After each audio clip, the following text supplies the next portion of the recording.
Welcome to VN class. हम देख रहे हैं कुछ पजल के क्वेश्चन। इस पजल में आपको जो है एक बॉक्स बेस्ड पजल मिलेगी जिसमें कि आपको अरेंज करना होगा।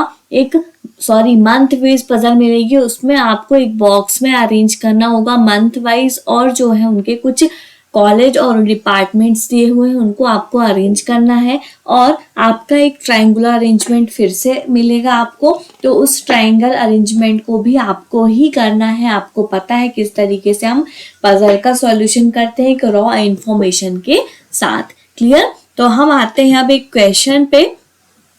फर्स्ट क्वेश्चन आपका क्या दिया हुआ है, ये देखें आप, यहाँ पे दिया हुआ है आपका क्वेश्चन क्या दिया है। There are 7 people ABCDEF and G who joined the college in the same month of different of the years। Years आपके डिफरेंट है लेकिन सेम मंथ में इन्होंने आप कॉलेज को ज्वाइन किया, बट इनका ऑर्डर जो है वो सेम नहीं है।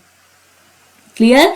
अब each of them works in different departments of the college, namely electronic departments। ये जो वर्क करते हैं वो कॉलेज के ये डिफरेंट डिपार्टमेंट्स दिए हुए हैं, उन डिपार्टमेंट्स में वर्क करते हैं electronic, computer science, civil and mechanical departments. Clear? No more than 2 employees work in same department. Clear? यहाँ पे जो एम्प्लॉइज मतलब ये प्यूपल्स दिए हुए हैं वो 2 से ज्यादा प्यूपल एक ही डिपार्टमेंट में सेम डिपार्टमेंट में वर्क नहीं कर सकता। Take 2020 as the base year for calculation. ठीक है, कैलकुलेशन का बेस ईयर है आपका ये कौन सा, 2020। क्लियर हुआ?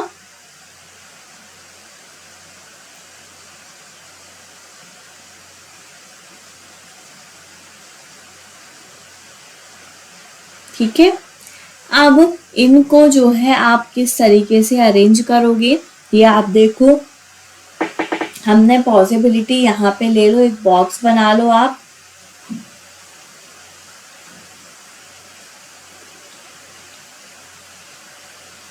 ठीक है, बॉक्स बना लिया। यहाँ पे आपके ईयर्स हो जाएंगे। कितने बॉक्सेस हैं आपके? 7 पीपल हैं और 7 डिफरेंट ईयर्स भी होंगे। 1 2 3 4 5 6 और 7। ठीक है, 7 बॉक्सेस हो गए। यहाँ पे आपने 2 पॉसिबिलिटी ले ली। ये है आपकी फर्स्ट पॉसिबिलिटी, ये है आपकी सेकंड पॉसिबिलिटी। इसमें आपको देखना है ये 20 है, 2020, फिर 18, 17, 16, 2018 के बाद क्या है, 12 है, 12, फिर 2009, फिर 8, फिर 6, फिर 1। क्लियर? ये आपके ईयर दिए हुए हैं डिफरेंट। क्लियर हुआ? अब यहां से देखें आप, one of those who join the college before 2008 work in electronic department.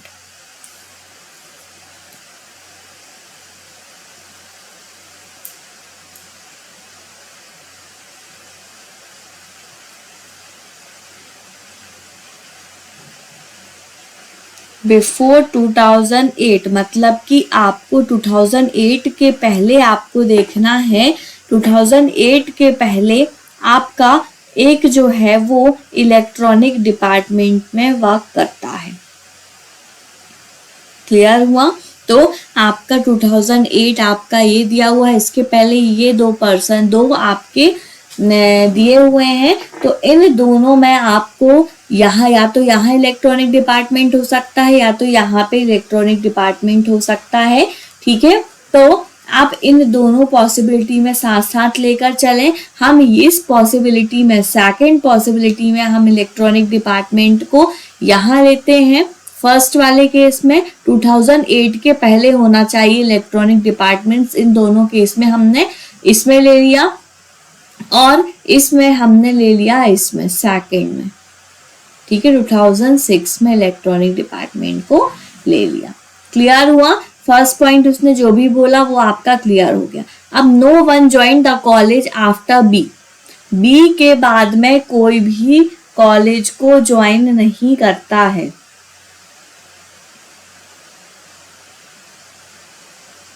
ठीक है, तो बी आपका कहाँ हो जाएगा? लास्ट में होगा, क्योंकि बी के बाद में आपको कोई मिलेगा ही नहीं, तो बी आप यहाँ पे रखते हैं। उसने सीधा सीधा बोल दिया है, ठीक है, पॉइंट्स नोट करने की जरूरत अभी तो नहीं है। द डायरेक्ट इंप्लीमेंट कर रहे हैं अभी अपन। The one who works in mechanical department join the college 2008, ठीक है, जो मैकेनिकल डिपार्टमेंट में काम करता है वो 2008 में वर्क करता है। ठीक है, तो यहाँ पे 2008 में यहाँ पे खाली बचता है, ठीक है, तो यहाँ पे आ जाएगा मैकेनिकल डिपार्टमेंट, और सेम 2008 में यहाँ पे हो जाएगा आपका क्या? Mechanical department. क्लियर हुआ? Who works in the mechanical department join the college 2008। Clear हुआ? E works in the civil department, E जो है वो सिविल डिपार्टमेंट में वर्क करता है। तो अब ये पॉइंट नोट कर लें आप, ई जो है आपका वो सिविल डिपार्टमेंट में है। सेकेंड पॉइंट आपका क्या दिया हुआ? C join the college in 2009, सी जो है वो आपका ज्वाइन करता है 2009 में। ठीक है, फिर neither G nor C work in electronic department. Third point आपका दिया हुआ है ई और नीदर जी और सी आपके जो हैं वो इलेक्ट्रॉनिक्स डिपार्टमेंट में काम नहीं करते हैं। ठीक है, ये दोनों इलेक्ट्रॉनिक डिपार्टमेंट्स में वर्क नहीं करते। फोर्थ पॉइंट आपका है the one who join the college after E works in same department as E. ठीक है, जो the one who join the college after E, जो ई के बाद में कॉलेज को ज्वाइन करता है। ठीक है,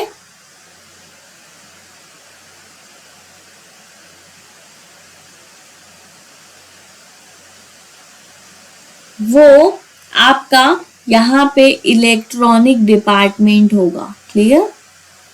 क्लियर नहीं है यहाँ पे? तो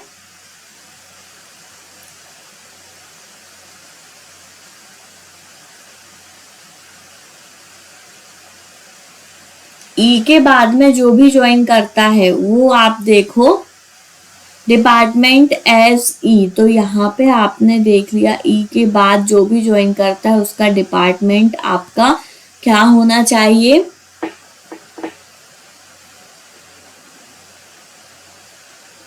वो आप देखें। ठीक है, यहाँ पे आपका या तो कोई डिपार्टमेंट का नेम होगा, यहाँ पे आपका मैंने क्वेश्चन बनाते वक्त तो ध्यान नहीं दिया। The one who join the college after E work in same department as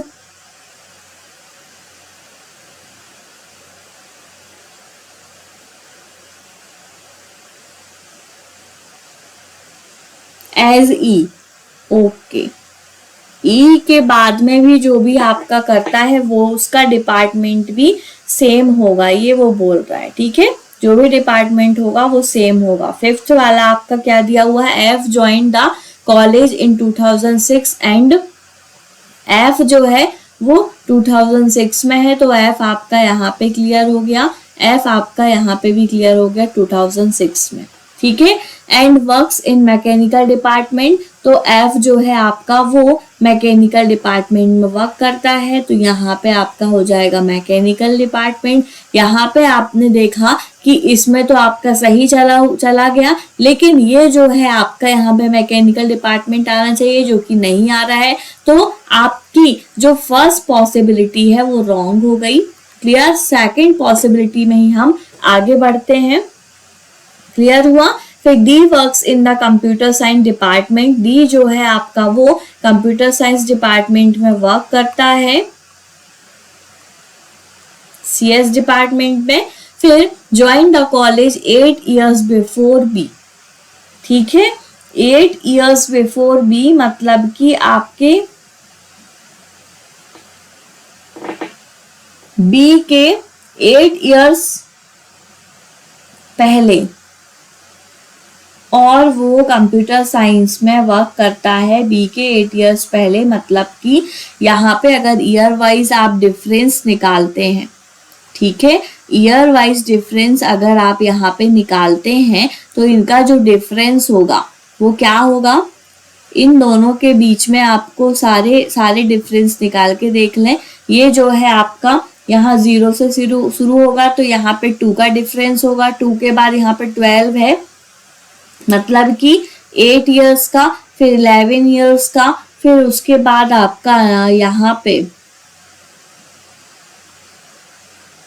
12 years का, फिर 14 years का, और फिर यहाँ पे हो जाएगा आपका 19 years का। तो यहाँ पे आपको देखना है बी के पहले जहाँ पे भी आपका 8 years का डिफरेंस होगा, ठीक है, तो यहाँ पे आपका क्या हो जाएगा, कंप्यूटर साइंस डिपार्टमेंट, और वहां पे ही आपका डी डिपार्टमेंट होगा, CS डिपार्टमेंट होगा, और वहीं आपका डी होगा। ये आपका ये भी पॉइंट क्लियर हो गया। ये जो है सारे पॉइंट्स आपने नोट कर लिए हैं। आप देखें आप किस तरीके से इसको आप अरेंज कर रहे हो।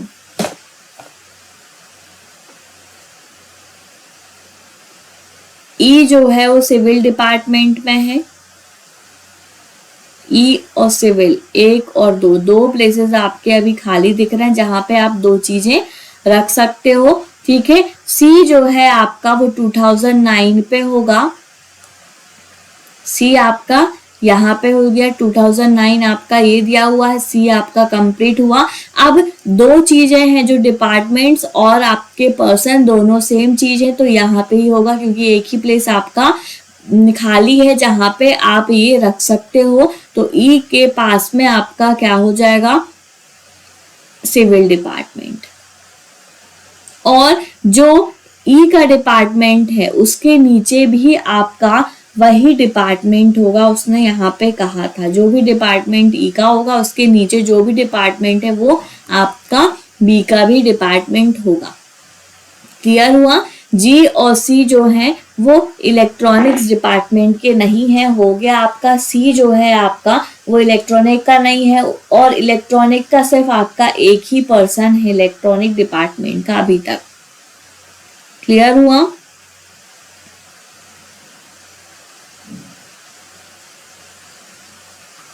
अब आपके कौन कौन से डिपार्टमेंट और बच रहे हैं ये देखो आप, ठीक है। ये मैकेनिकल डिपार्टमेंट कंप्लीट हुआ, ठीक है।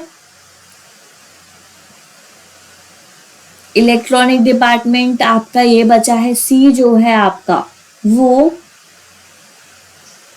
मार्केटिंग डिपार्टमेंट अभी आपका बाकी है।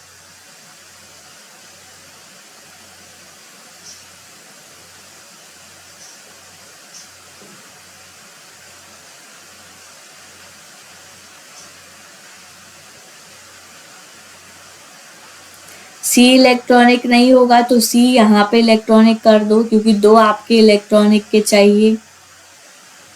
ये क्लियर हुआ, ठीक है। अब सिर्फ और सिर्फ आपका एक और बच रहा है, वो आप देख लें। ये 2 मैकेनिकल हो गए, 2 आपके इलेक्ट्रॉनिक हो गए, ठीक है। एक हो गया आपका कंप्यूटर साइंस और 2 हो गए आपके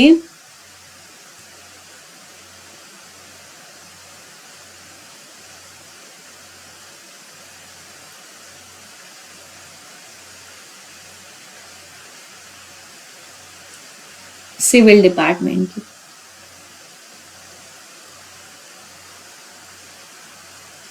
no more than 2 employees work in same department. 2 से ज्यादा, ठीक है, नहीं होने चाहिए। तो इसमें क्लियर हो गया आपका, क्लियर तो हो गया। 2 आपके ये हैं, इसमें सिर्फ एक हो गया। एक ये है, 2, 4, 6 और एक 7। क्लियर हो गया ये वाला तो, ठीक है। ये आपका क्लियर हो गया, सिर्फ आपका ए बच रहा है, ए आपको यहाँ पे ले लेना है। क्लियर, आपकी पजल सॉल्व हो गई है। अब हम आते हैं इसके कुछ क्वेश्चन के आंसर निकालते हैं। One who join the college in 2012। 2012 में आपको बताना है किसने ज्वाइन किया था। तो 12 में आपका ये दिया हुआ है ईयर्स, ठीक है। तो 12 में DCS डिपार्टमेंट, क्लियर, डी आएगा answer. Who works in mechanical department, mechanical department में कौन कौन है, तो आपके 2 हैं मैकेनिकल डिपार्टमेंट के, ABCDEFG हो जाएगा आपका मैकेनिकल डिपार्टमेंट में। क्लियर, तो यहाँ पे आपका F और G जो है वो मैकेनिकल डिपार्टमेंट के हैं। यहाँ पे देखें F मिल गया, G नहीं मिला, F ही आपका राइट आंसर होगा। क्लियर हुआ। नेक्स्ट क्वेश्चन का आंसर है which of the following works in the same department as C. ठीक है, सी आपका जिस डिपार्टमेंट में वर्क करता है, तो इनमें से और जो है वो किस डिपार्टमेंट में वर्क करते हैं ये देखना। सी आपका इलेक्ट्रॉनिक डिपार्टमेंट में वर्क करता है, तो इलेक्ट्रॉनिक डिपार्टमेंट में आपका ए भी वर्क करता है। क्लियर, तो यहाँ पे देख लें ए आपका, देखो यहाँ पे which of the following works in the same department as C. C जो है वो इलेक्ट्रॉनिक डिपार्टमेंट में है, तो ए भी आपका इलेक्ट्रॉनिक डिपार्टमेंट में है। क्लियर, क्लियर हुआ। फिर next, B works in which department. ठीक है, बी जो है वो किस डिपार्टमेंट में वर्क करता है, तो बी आपका लास्ट में था और वो आपका सिविल डिपार्टमेंट में वर्क कर रहा था, तो यहाँ पे आपका सिविल राइट आंसर होगा। नेक्स्ट और लास्ट क्वेश्चन इस पजल का, ठीक है, which of the following person join immediately after D. D के बाद में कितने पर्सन ज्वाइन किए, तो डी के बाद में आपके ई और बी 2 पर्सन्स आपके ज्वाइन हुए, तो यहाँ पे आपका आंसर क्या होगा वो आप देखें, none of these. Clear, clear हुआ। तो हमने ये क्वेश्चन को सॉल्व किया, कुछ आपके कॉलेज में कॉलेज दिया हुआ था और उसमें हमको मेंबर्स को डिसाइड करना था किस तरीके से उसको हम अरेंज कर सकते हैं, मेंबर्स को और उनके डिपार्टमेंट्स को, तो हमने उसको अरेंज किया। अब हम जो है उसको अरेंज करने के बाद उसके कुछ क्वेश्चंस थे उनको भी हमने सॉल्व कर दिया। अब नेक्स्ट पजल आपके सामने ये है, इसको भी आप सॉल्व करें और इसका आंसर भी आप निकालें। ठीक है, सॉल्व करते चलें, साथ साथ में हम भी सॉल्व कर रहे हैं, आप भी सॉल्व करें, सॉल्यूशन आपको मिलेगा प्रॉपर। ठीक है, अब देखो आप इसमें आपको क्या करना है, तो पॉसिबिलिटी ले लेनी है, ट्राइंगुलर अरेंजमेंट है आपका। क्लियर, ट्राइंगुलर अरेंजमेंट है, तो एक पॉसिबिलिटी ये है आपकी और एक और पॉसिबिलिटी आपकी ये दी हुई है। 6 पर्सन है, तो 1 2 3 4 5 6 सेम ऐसे ही आपने 1 2 3 4 5 6 इस तरीके से ही आप लोगे, क्योंकि यहाँ पे यही दिया होगा। देखो आप 6 पर्सन हैं आपके, A, B, C, D, E and F are sitting around the triangular table facing the center, but not necessarily in the same order. 3 person are sitting at a corner and remaining person sitting in the end at the edge of the table and equal distance between them. Clear? Edge में 3 person और corner पे 3 person, ये है आपकी first possibility, ये है आपकी second possibility. Clear हुआ। अब यहाँ से हमने पॉइंट को नोट करना स्टार्ट किया। B sits immediate left of F, first point है आपका एफ के इमीडिएट लेफ्ट में आपका बी है। सेकंड पॉइंट है 1 person sit between F and C, F और सी के बीच में आपका 1 पर्सन है। क्लियर। थर्ड पॉइंट आपका क्या दिया हुआ है, C does not sit at the corner of the table, C जो है वो कॉर्नर पे नहीं होगा। क्लियर। ये 3 पॉइंट्स आपके हुए। फोर्थ पॉइंट आपका क्या दिया हुआ है ये देखें आप। फोर्थ पॉइंट है C and A are immediate neighbour. C और डी जो है वो इमीडिएट नेबर पे होंगे, पड़ोसी होंगे। The number of person sitting between B and C, B और सी के बीच में जितने पर्सन हैं उतने ही पर्सन डी एंड ई के बीच में होने चाहिए। क्लियर। सिक्स्थ पॉइंट है आपका E neither sits adjacent to B nor D. E जो है आपका जो है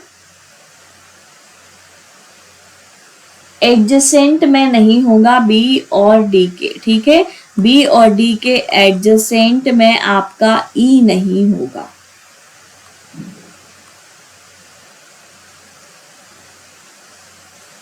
क्लियर। आते हैं यहाँ पे हम पॉसिबिलिटी में आपका इम्प्लीमेंट करते हैं। किस तरीके से इम्प्लीमेंट होगा ये आप देखते चलें। अब देखें आप फर्स्ट जो पर्सन दिया हुआ है एफ जो है बी के लेफ्ट में आपको होना चाहिए।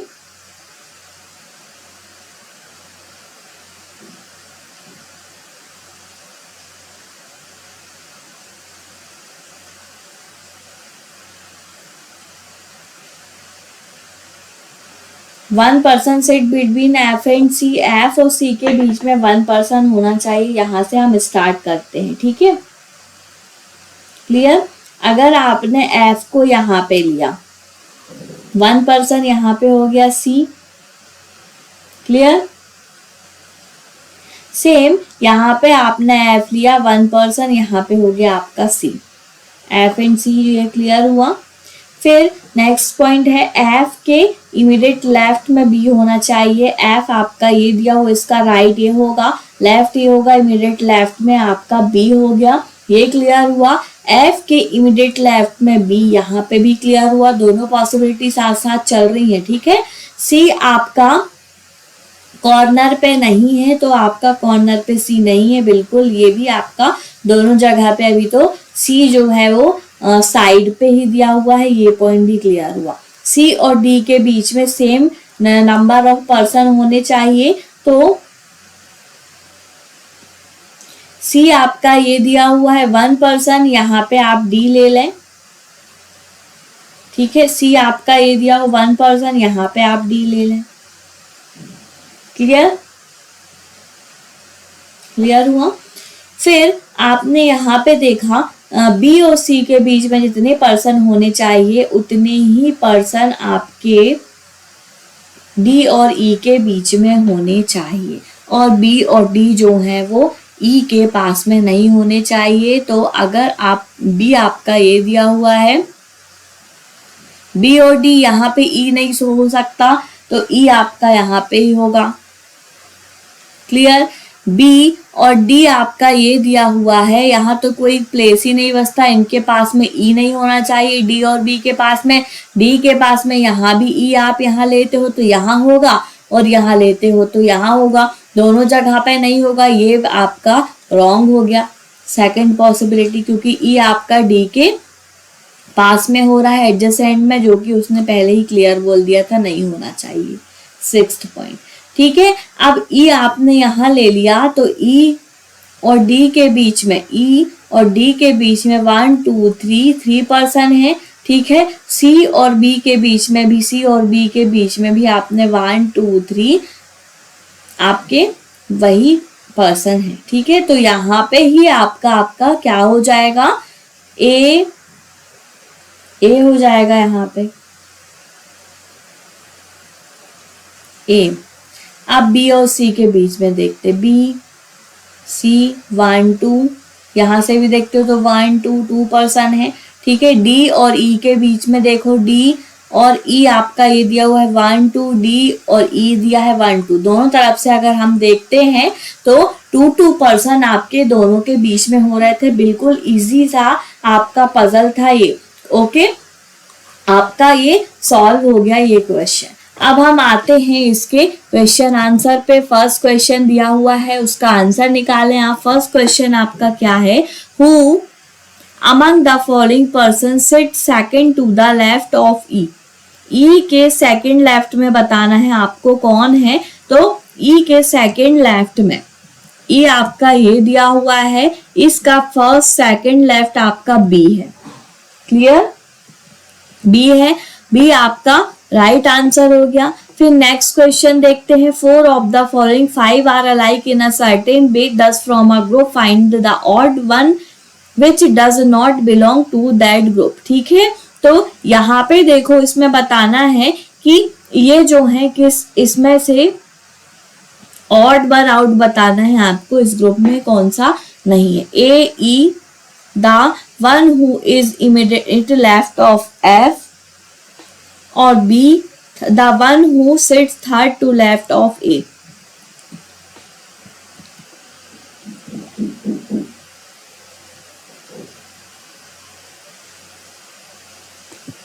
ठीक है, the one who sits immediate left of B. A E और बी तो आपके कहाँ पे हैं, कॉर्नर पे हैं, ये तीन अभी सेम हो गए।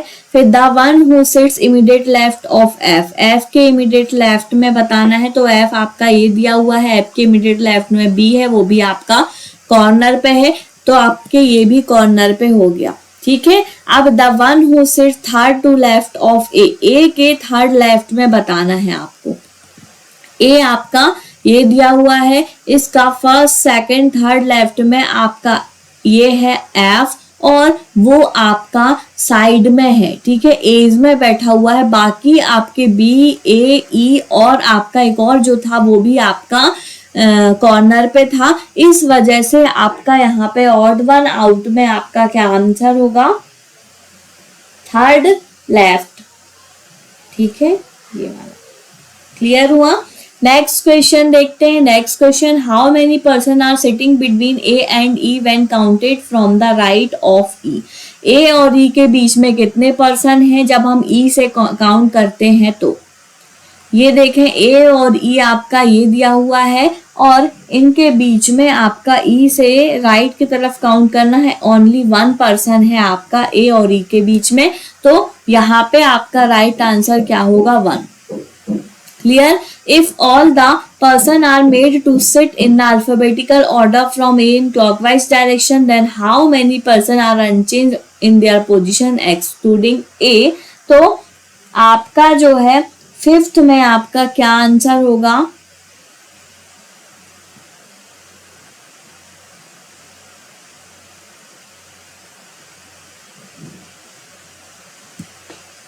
क्लॉकवाइज डायरेक्शन पे ए से काउंट करते हैं अल्फाबेटिकल ऑर्डर में। ए बी सी, ए यहाँ पे है, ठीक है, ए के बाद आपका क्या हुआ, B C D E F.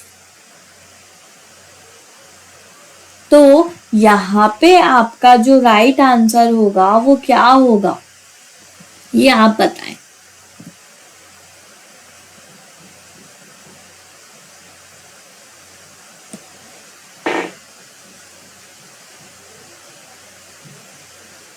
तो यहाँ पे राइट आंसर आपका नन होगा। क्लियर, क्योंकि आपका जो है क्लॉकवाइज डायरेक्शन पे हम देख रहे हैं person are unchanged in their position excluding A, कोई की पोजीशन जो है वो चेंज नहीं हो रही है। यहाँ पे ऑल नहीं लिखा, नहीं तो ऑल आंसर आपका राइट होता। नो, एक बार और चेक करें इस क्वेश्चन को, एक minute. A B C D E F, सिर्फ एक की ही पोजीशन आपकी जो है वो चेंज हुई है, तो यहाँ पे ओनली वन आएगा। क्या आएगा, only one. Clear. Next question देखें, which of the following statement is are true with respect to B. B के रिस्पेक्ट में कौन सा स्टेटमेंट जो है वो ट्रू है, ये बताना है आपको। B is an immediate neighbour of D, B और डी जो है वो इमीडिएट नेवर है क्या? यहाँ पे देख लें आप, बी और डी जो है वो इमीडिएट नेवर हैं, बिल्कुल क्लियर। फिर नेक्स्ट देखें, 2 person are sitting between B and C, B और सी के बीच में 2 पर्सन है क्या? बी आपका ये दिया हुआ, सी आपका ये है, 1 2 1 2, दोनों तरफ से 2 पर्सन है आपके बी और सी के बीच में। A sit second to the left of B, B के सेकंड लेफ्ट में ए है क्या? बी आपका ये दिया हुआ है, इसके सेकंड लेफ्ट में, फर्स्ट सेकंड लेफ्ट में ए बिल्कुल है। तो यहाँ पे आपके तीनों ही जो केसेस दिए हुए हैं, फर्स्ट सेकंड और थर्ड, तीनों ही आपके ट्रू केसेस हैं। तो यहाँ पे आपका आंसर होगा all first second and third. Clear, ये आपका राइट आंसर होगा। क्लियर हुआ? सारे क्वेश्चन आपने सॉल्व कर लिए और बहुत ही अच्छे से सॉल्व कर लिए। ठीक है, आपने जो है क्वेश्चन को सॉल्व किए, क्वेश्चन को सॉल्व करने के बाद इनमें आपके अलग अलग क्वेश्चन दिए हुए थे, उनके आंसर भी आपने निकाल लिया पजल के सॉल्यूशन के बाद। ठीक है, तो ऐसे ही आप क्वेश्चन को सॉल्व करते रहें और आंसर निकालें, आपके लिए ही अच्छा होगा। डेली बेसिस पे आप पजल और भी टॉपिक को सॉल्व करते रहें। वीएन क्लासेस में आपको पजल की सीरीज मिल जाएगी, आप आराम से इनको सॉल्व कर सकते हो। ठीक है, क्लियर हुआ? उसमें आपको एक जो है, जो टॉपिक है पजल के अलावा, सिलॉक्स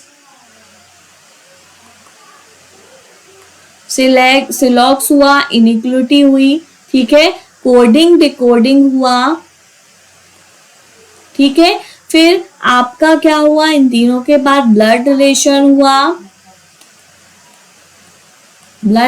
हुआ, डायरेक्शन डिस्टेंस और ऑर्डर रैंकिंग और कुछ मिसलेनियस सीरीज हुई। ठीक है, ये इनका अलग से हमारा एक सीरीज चल रही है वीएन क्लासेस पे। ठीक है, एक पजल की सीरीज आपकी, टॉप 100 पजल की सीरीज आपकी अलग से चल रही है। ठीक है, टॉप 100 पजल सीरीज, एक ये जो है आपकी ये मेंस लेवल की सीरीज है। क्लियर हुआ? एक आपको फंडामेंटल्स मिलेंगे बेसिक टू एडवांस, सारे टॉपिक के बेसिक्स टू एडवांस की एक आपकी सीरीज है, और एक सीरीज है आपकी जिसमें आपको जो है, एक तो ये सीरीज है जिसमें आपको सारे टॉपिक क्लियर होंगे, और एक में ऑल टाइप के शॉर्ट्स मिलेंगे आपको। तो ये सारी सीरीज हमारी बीएन क्लासेस पे चल रही है, प्लीज आप देखें और इनके क्वेश्चन को सॉल्व करें। ठीक है, मिलते हैं हम नेक्स्ट वीडियो पे और भी पजल के क्वेश्चंस के साथ। क्लियर? हमारे चैनल को please like, share and subscribe करें। मिलते हैं नेक्स्ट वीडियो पे और भी पजल की सीरीज के साथ, पजल के क्वेश्चंस के साथ। Thank you.